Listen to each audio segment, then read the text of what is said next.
Winter surf season begins, so do discussions about beach erosion on Oahu's North Shore. A community meeting was held today to discuss what the future looks like for the portions of the 7-mile shoreline. Nikki Schenfeld takes us there. It was last October that the house that once stood right behind me was forced to be demolished after it started falling into the ocean.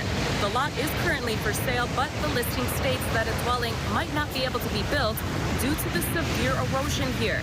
And experts warn it won't be the last house that falls in. From Sharks Cove to Sunset, erosion is rapidly changing the coastline. From Keiki to Rockpile to Rocky Point, and then to Sunset. In 2022, a home collapsed into the ocean, and again in 2024 in the Rocky Point to Sunset area. Now with a $1 million grant, the University of Hawaii Sea Grant had its first interactive meeting with North Shore residents and homeowners to discuss the North Shore Beach Management Plan.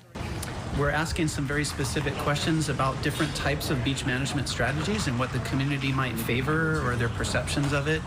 For example, things like sand management versus doing more structural measures and armoring. He says it combines science and community input, starting with simple, cost-effective steps. There are a number of things that we're going to offer as potential solutions, and the low-hanging fruit, as we say, is sand management. Things like dune restoration and public infrastructure to control foot erosion.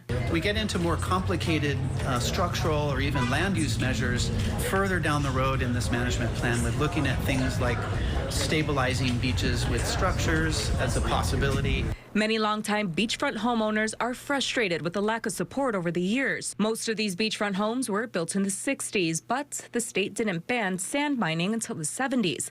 Back then, shoreline revetments like this were allowed, but not anymore. Shoreline hardening is technically not allowed by Act 16. So what it is any sandy beach that's around, you can't put hardened structures on the shoreline. They say that's to ensure the beach doesn't erode, since it is a public trust. Engineers say they will be studying how the sand moves for future solutions. We're going to be collecting LiDAR data before and after large wave events. We collected our first series of data this week, and we're going to be collecting additional data in about a week or two after this first wave event comes through. There will be 2 more community meetings like this, and the plan will be finalized in late 2026 with recommendations for state lawmakers. Nikki Schenfeld, KHON2 News, working for Hawaii.